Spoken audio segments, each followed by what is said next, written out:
당신의 삶은 참으로 복됩니다. 네, 좋습니다. 네, 사도신경으로 우리의 신앙을 고백하겠습니다. 나는 전능하신 아버지 하나님, 천지의 천주들을 믿습니다. 나는 그의 유일하신 아들, 우리 주 예수 그리스도를 믿습니다. 그는 성령으로 잉태되어 동정녀 마리아에게서 나시고 본디오 빌라도에게 고난을 받아 십자가에 못 박혀 죽으시고 장사된 지 사흘 만에 죽은 자 가운데서 다시 살아나셨으며 하늘에 오르시어 전능하신 아버지 하나님 우편에 앉아 계시다가 거기로부터 살아있는 자와 죽은 자를 심판하러 오십니다. 나는 성령을 믿으며 거룩한 공교회와 성도의 교제와 죄를 용서받는 것과 몸의 부활과 영생을 믿습니다. 아멘. 오늘 말씀은 잠언 12장 18절에서 19절, 18장 20절에서 21절 말씀입니다. 먼저 앞부분 12장부터 읽고 끊었다가 18절 다시 읽도록 하겠습니다.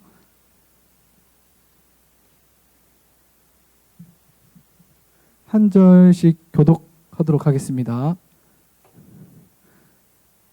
칼로 찔른 같이 함부로 말하는 자가 있거니와 지혜로운 자의 혀는 양약과 같으니라.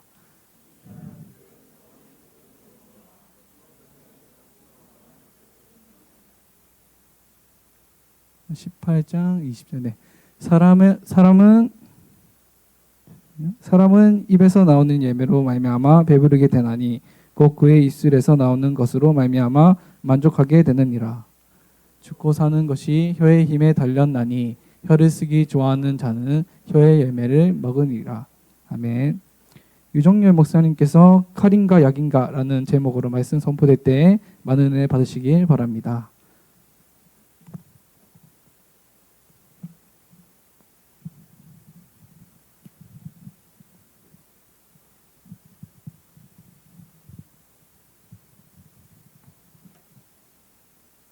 네, 반갑습니다. 오늘도 제목을 한번 같이 읽었으면 좋겠는데요. 제목 다시 시작. 칼인가 약인가. 칼인가 약인가. 그죠? 우리가 보면 이건가 저건가 확실히 알죠, 사실. 뭔가 보면은 이거는 이거다, 이건 저거다 라고 압니다. 그런데 이것은 이거인가 저거인가 헷갈릴 수도 있다는 거죠. 글쎄 이것을 이렇게 쓸 수도 있고 저렇게 쓸 수도 있고 하는 이야기입니다.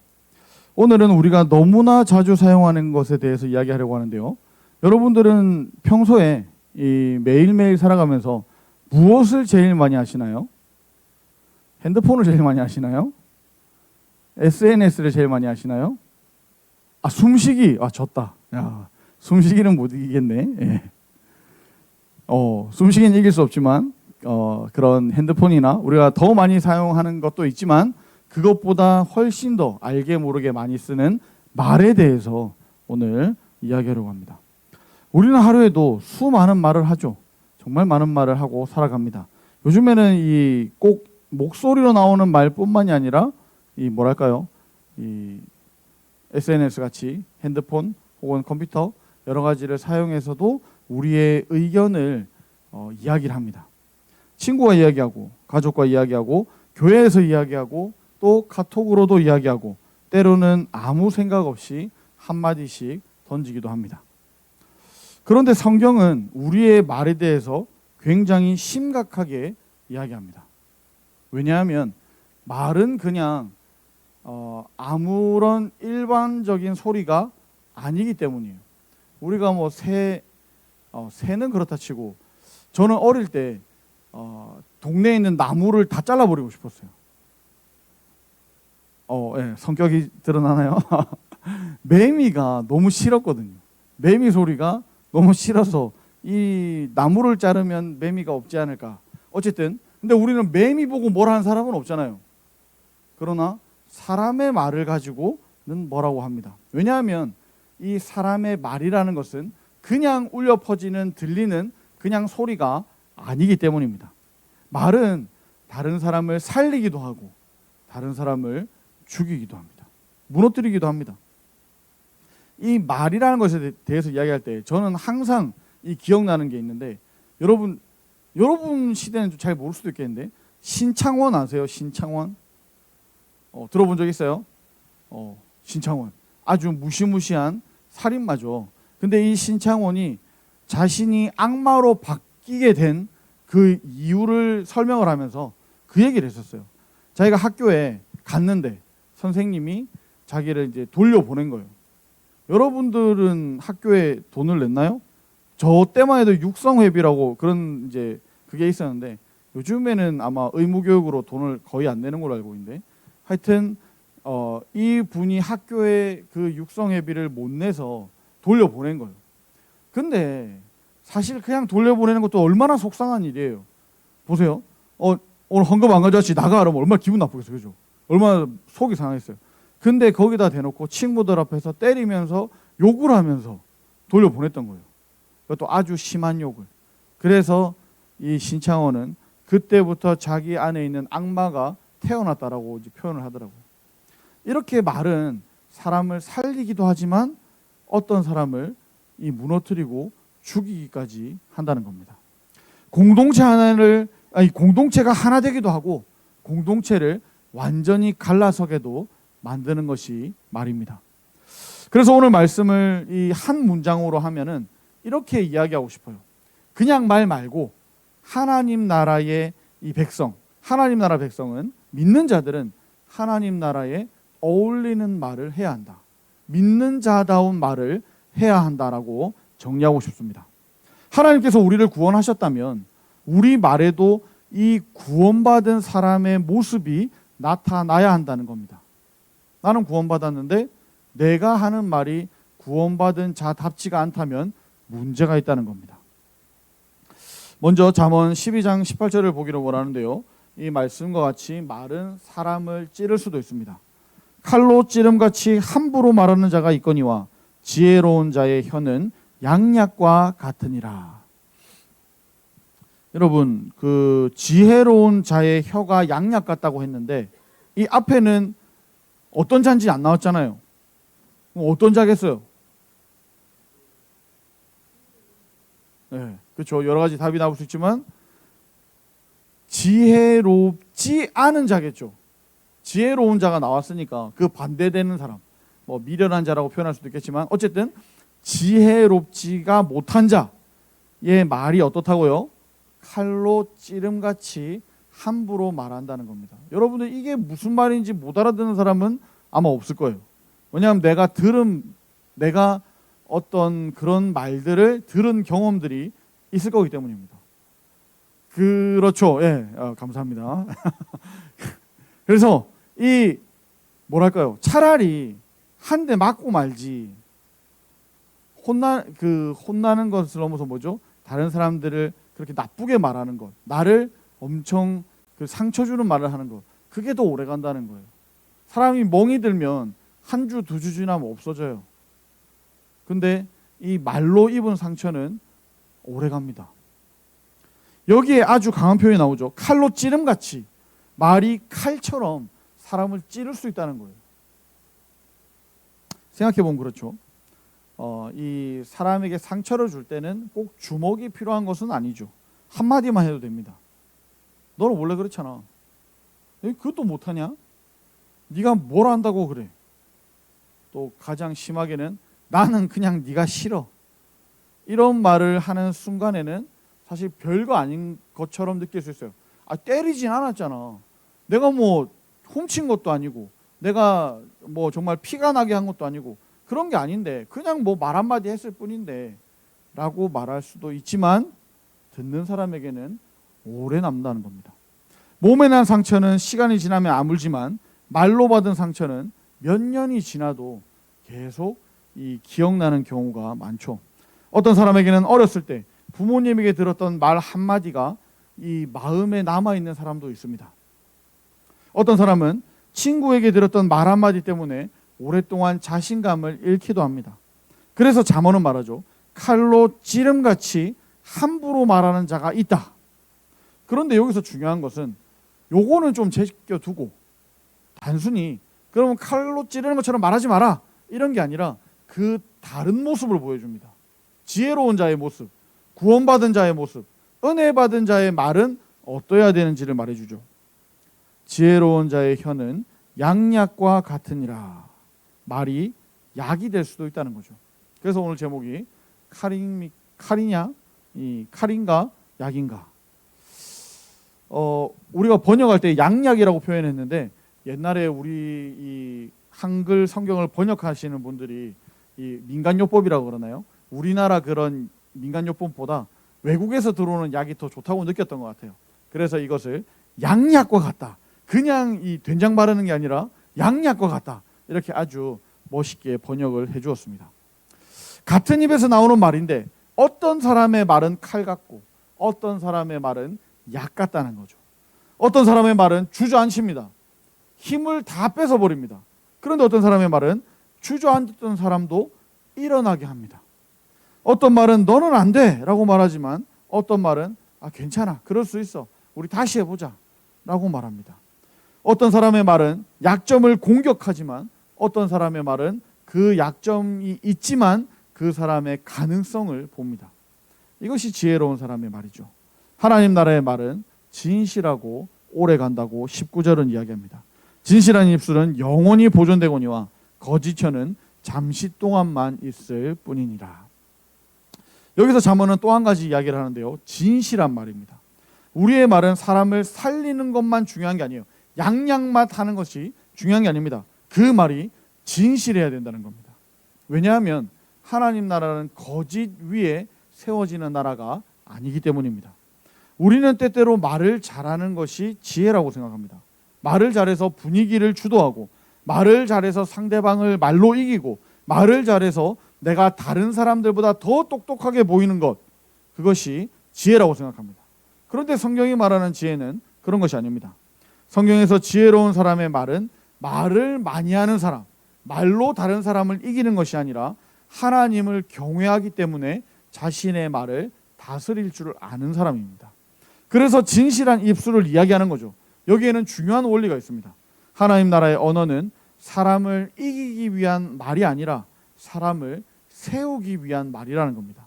내가 이기는 것이 목적이 아니라 하나님께서 기뻐하시는 관계를 만드는 것이 목적이라는 겁니다.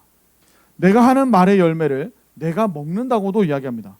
잠언 18장 20절인데요. 사람은 입에서 나오는 열매로 말미암아 배부르게 되나니 곧 그의 입술에서 나는 것으로 말미암아 만족하게 되느니라. 그리고 21절이죠. 죽고 사는 것이 혀의 힘에 달렸나니 혀를 쓰기 좋아하는 자는 혀의 열매를 먹으리라. 굉장히 재미있는 표현입니다. 성경이 말을 뭐라고 표현하고 있나요? 열매라고 표현하고 있습니다. 말에는 열매가 있다는 것이죠. 우리가 말을 했을 때 그게 거기서 끝나는 것이 아니라 그 말이 자라서 열매까지 맺는다는 겁니다. 농부가 씨를 뿌리면 나중에 열매를 거두죠. 마치 우리가 말하는 것도 그렇다는 겁니다. 오늘 내가 한 말이 내일의 다른 사람들과의 관계가 될 수 있습니다. 오늘 내가 누군가에게 계속 상처 주는 말을 한다면 그 관계는 상처라는 열매가 맺힙니다.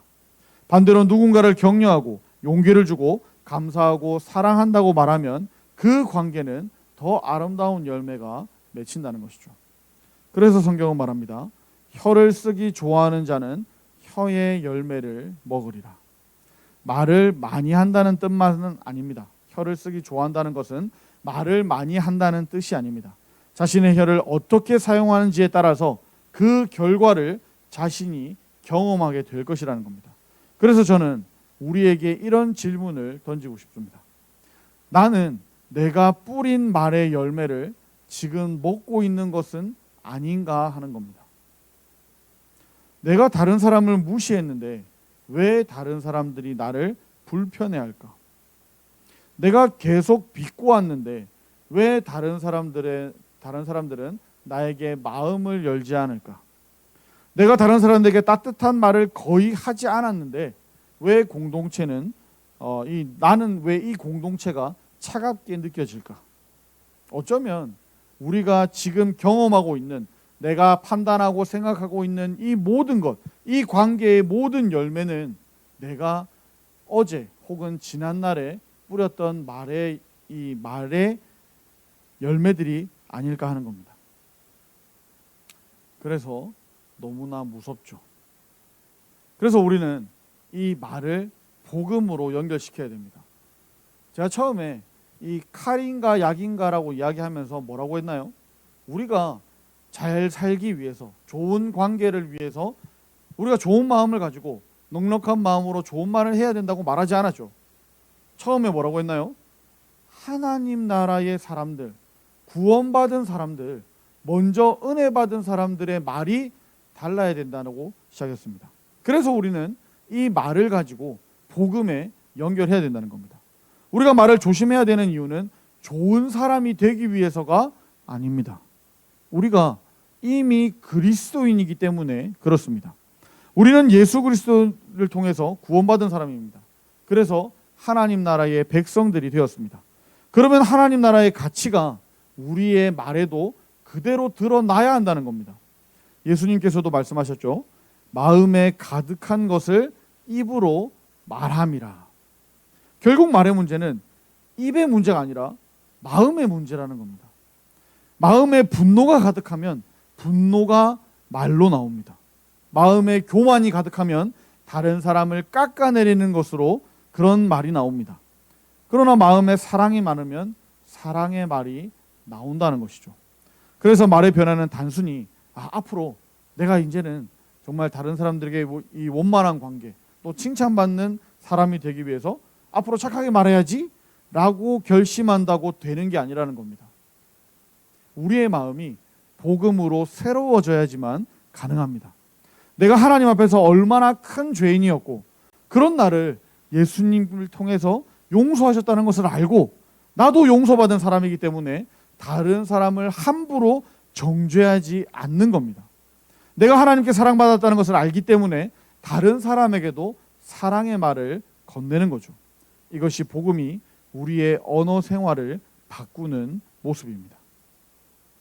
그렇다면 우리 공동체, 우리 청년대학부는 어떨까요? 이 오늘 말씀을 가지고 우리 공동체에 좀 적용해 보고 싶습니다. 여러분들은 우리 공동체에 이 오가는 모든 말들 어떻게 보십니까? 저는 처음 왔을 때 온 지가 벌써 한 몇 개월 됐죠. 처음 왔을 때 깜짝 놀랐어요. 왜 놀랐을까요? 너무 사랑스러운 모임이라서. 네, 그래도 놀랐겠다, 그죠? 처음에는 이런 생각을 했어요. 여기 있는 사람들이 서로 이제 얘기하는 사람들이 사이가 안 좋은가? 라고 생각했었어요. 정말 너무 심각할 정도로 안 좋은 일이 있었나? 정말 이게 같이 있으면 안 되나? 할 정도로 놀랐었습니다. 그런데 조금 지나다 보니까 좀 다른 생각이 들었어요. 이 사람들이 안 좋은 사람들이 아니라 정말 친한 사람들이구나 라고 생각했었습니다. 그러면서 또 이런 생각이 들었어요. 친하면 저렇게 해도 되나? 하는 생각이었습니다.